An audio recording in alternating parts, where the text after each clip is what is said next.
In this video, I'm going to show you how to center text in Canva. First, let's look at how to center the text alignment within its own text box.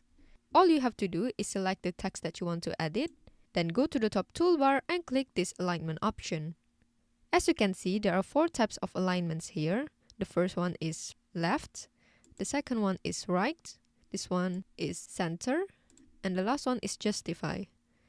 Keep clicking until you find the center alignment like this. Okay, next, to center the entire text box on your page, all you have to do is just select the text and just drag it until you see these pink white lines, which indicates that your text is already perfectly centered. There is also a quicker way that you can do to center the entire text box.